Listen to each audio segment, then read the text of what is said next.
क्या होगा अगर एक लड़की वन नाइट स्टैंड करे लड़कों के साथ। Hi guys, welcome to my channel. आज हम देखेंगे ऐसी movie the year of spectacular man. शुरू करने से पहले लाइक और सब्सक्राइब कर देना चैनल को।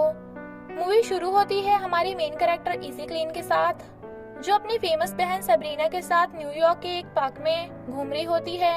वो सेब्रीना को बताती है कि उसे अपनी लाइफ के बारे में क्लैरिटी नहीं है, क्योंकि वो अपने कॉलेज के फाइनल ईयर में है। वो अपने फादर की लॉस को ट्रॉमा के साथ भी डील नहीं कर पा रही होती है। वो फिर अपनी थिएटर क्लास में चली जाती है, जहाँ पर उसका प्रोफेसर उसे क्लास के फाइनल प्रोजेक्ट सबमिट करने के लिए कहता है। इसी ने प्रोजेक्ट के बारे में सोचा भी नहीं होता है तो उसका प्रोफेसर उसे रोज के साथ पेयर अप कर देता है और उन दोनों का प्रोजेक्ट एक प्ले के सीन को परफॉर्म करने का होता है। फिर वो शाम को अपने बॉयफ्रेंड एरन के साथ होती है और उसे बताती है कि वो लॉस एंजलिस में शिफ्ट करने के बारे में सोच रही है। एरन इस बात से खुश नहीं होता और उन दोनों की लड़ाई हो जाती है। लड़ाई कुछ ज्यादा बढ़ जाती है और एरन इजी के साथ ब्रेकअप कर लेता है। इजी एरन के साथ ही रहती थी, पर लड़ाई के बाद वो उसे घर से निकाल देता है और इजी को सेब्रीना के साथ जाके रहना पड़ता है। रात में वो रोज के घर जाती है प्ले को रिहर्स करने के लिए, पर रोज काम नहीं करना चाहता तो वो दोनों स्मोक करते करते सो जाते हैं। अगले दिन एरन इजी को उसका सामान ले जाने के लिए बुलाता है और उन दोनों की वापस लड़ाई हो जाती है। उस शाम घर जाते समय रोज उसे एक बार में बुलाता है। जब वो वहाँ पहुँचते हैं उसे दिखता है कि रोज प्ले की लाइन रिहर्स कर रहा है और उसे देख के इजी बहुत इम्प्रेस हो जाती है। वो रोज के साथ मजे करके उसके घर चली जाती है। रोज के घर पे दोनों किस करने लग जाते हैं। इजी सबको आगे बढ़ाना चाहती है, पर रोज कहता है कि वो किस बस रिहर्सल के लिए कर रहा था, क्योंकि प्ले में किसिंग सीन भी है। इस बात से इजी को बहुत शर्म आती है और वो चली जाती है। फिर हम इजी की ग्रेजुएशन डे पर पहुंच जाते हैं। सेब्रीना उसकी ग्रेजुएशन पे नहीं आती और अपने बॉयफ्रेंड से मिलने लॉस एंजलिस चली जाती है। इजी की ग्रेजुएशन पे उसकी मॉम डेब और उनकी नई गर्लफ्रेंड अमितसत आती है। सब कुछ अच्छे से जाता है, पर डेब और अमितसत की बातें सुन के इजी परेशान हो जाती है। इसके बाद वो सेब्रीना से मिलने लॉस एंजलिस चली जाती है। वो सेब्रीना और उसके बॉयफ्रेंड सेबेस्टियन के घर चली जाती है और वहीं रहने लग जाती है। सेब्रीना देखती है कि इजी कुछ दिनों से बाहर नहीं गई और घर पे बैठी है, तो वो उसे एक पार्टी में ले जाती है। पार्टी में इसी एरन के बैंड के ड्रमर लॉगन से मिलती है और उसे पता चलता है कि लॉगन भी अब एरन से अलग हो चुका है। वो दोनों अच्छे से बॉन्ड कर लेते हैं और इसी लॉगन के साथ पार्टी से बाहर निकल जाती है। वो दोनों एक पार्क में जाते हैं और किस करने लग जाते हैं। कुछ महीनों बाद वो दोनों कपल होते हैं और साथ रह रहे होते हैं। सब कुछ अच्छा चल रहा होता है, पर लॉगन इसी को बताता है कि वो 3 महीने के लिए टूर पे जा रहा है और उससे नहीं मिलेगा। इजी ये सुन के एकदम शॉक हो जाती है। ऊपर से इजी का एक्टिंग करियर बिल्कुल भी सक्सेसफुल नहीं होता, पर सेब्रीना को बहुत सक्सेस मिल रही होती है। इजी अपने कमरे में बंद हो जाती है और कहीं बाहर नहीं जाती है, तो सेब्रीना को उसे बाहर निकालने के लिए फोर्स करना पड़ता है। वो उसे लॉगन की रिटर्न पार्टी में जाने के लिए कहती है और इजी मान जाती है। पार्टी में इजी को एरन दिखता है। वो एरन से बात कर रही होती है, पर तभी वहाँ पर लॉगन आ जाता है और उसे ऊपर वाले कमरे में ले जाता है। वो इजी को बताता है कि टूर पे वो अपनी एक्स गर्लफ्रेंड से मिला था और अब वो दोनों वापस एक रिलेशनशिप में हैं। इजी दुखी होकर वहाँ से चली जाती है और उसे बाहर एरन मिलता है, जिसके साथ वो वापस लड़ाई कर देती है। अगले दिन सेब्रीना, सेबेस्टियन और इजी डेब और अमितसत के पास चले जाते हैं क्रिसमस सेलिब्रेट करने के लिए। सेबेस्टियन अमितसत से बात कर रहा होता है और डेब इजी को लेक्चर दे रही होती है।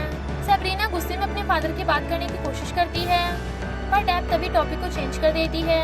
गुस्से में सेब्रीना टेबल छोड़कर भाग जाती है, पर अगले दिन सब ठीक हो जाता है और सब मिलकर स्काइंग जाते हैं। इसी को स्काइंग नहीं आती है और सेब्रीना उसे सिखाने की कोशिश करती है। तभी उधर मिकी आ जाता है और इजी की हेल्प करने लग जाता है। सेब्रीना उन दोनों को अकेला छोड़ देती है और मिकी इजी को स्काइंग सिखाने लग जाता है। वो दोनों बहुत मजे करते हैं और फिर डिसाइड करते हैं कि वो रात को मिलेंगे। रात को इसी सबको एक मशहूर बार में लेके जाती है पार्टी करने के लिए। सेब्रीना डेब और अमितसत को देखकर गुस्सा हो जाती है। डेब किसी काम की वजह से उधर से चली जाती है और कुछ देर बाद सेब्रीना भी वहाँ से चली जाती है। इसी अमितसत और सेबेस्टियन के साथ होती है। जब उसे मिकी दिखता है, वो मिकी के साथ बाहर से निकल जाती है और वो दोनों कहीं और घूमने लग जाते हैं। वो दोनों बहुत मजे करते हैं और एक रात एक दूसरे के साथ बिताते हैं। अगली सुबह जब इसी घर आती है, उसे पता चलता है कि अमितसत और सेबेस्टियन पिछली रात एक दूसरे के साथ सोए थे। डेब उन दोनों को घर से बाहर निकाल देती है। सेब्रीना और डेब ये सुन के बहुत दुखी हो जाते हैं और दोनों मिलकर रोने लग जाते हैं। इजी उन्हें शांत करने की कोशिश करती है, पर वो इस काम में फेल हो जाती है। पर कुछ देर में वो दोनों शांत हो जाते हैं। क्रिसमस के बाद उनकी लाइफ वापस नॉर्मल हो जाती है। सेब्रीना एक मूवी में बिजी हो जाती है और इजी उसके असिस्टेंट बन जाती है। सेट पर इजी की मुलाकात चार्ली से होती है, जो कि सेब्रीना की मूवी का डायरेक्टर है। सेब्रीना उसे एक हाउस पार्टी में इनवाइट करती है, जहाँ पर चार्ली भी होता है। वो दोनों बाथरूम में गाना गाकर फन कर रहे होते हैं और चार्ली उन दोनों को बाहर से सुन लेता है और हंसने लग जाता है। 1 महीना बीत जाता है। इजी को चार्ली रोड पे चलता हुआ मिलता है। वो दोनों बैठ के बात करने लग जाते हैं और इजी चार्ली को अपने फादर के बारे में बता देती है। उसी समय हमें पता चलता है कि उनकी डेथ सुसाइड से हुई थी। चार्ली ऐसी पर्सनल बातें सुन के बहुत स्पेशल फील करता है। वो इजी को किस करना चाहता है, पर वो अपने आप को रोक लेता है और चला जाता है। अगले कुछ हफ्तों में सेब्रीना की मूवी का शूट चल रहा होता है। वैसे चार्ली और इजी एक दूसरे से मिलते रहते हैं। वो एक दूसरे के साथ बहुत क्लोज हो जाते हैं और एक दूसरे के साथ सोने की कोशिश करते हैं, पर ये नहीं हो पाता। चार्ली इजी को इग्नोर करना शुरू कर देता है। इजी उससे इस बारे में बात करनी चाहती है, पर चार्ली उसे नजरअंदाज कर देता है और इजी उसे फाइनली छोड़ देती है। कुछ दिन सोचने के बाद इजी सेब्रीना को उनके फादर की डेथ के बारे में बताने की कोशिश करती है। वो उसे एक पोएम के थ्रू बताती है कि उनकी मौत सुसाइड से हुई थी, पर सेब्रीना पोएम को नहीं समझ पाती। फिर इसी उधर से चली जाती है। अगले दिन सेब्रीना कहीं जा रही होती है, पर उसे रास्ते में इजी दिखती है, जो फुटपाथ पे एक पेड़ के नीचे लेटी होती है। इजी उसे इनवाइट करती है, तो सेब्रीना भी वहां जाकर उधर लेट जाती है।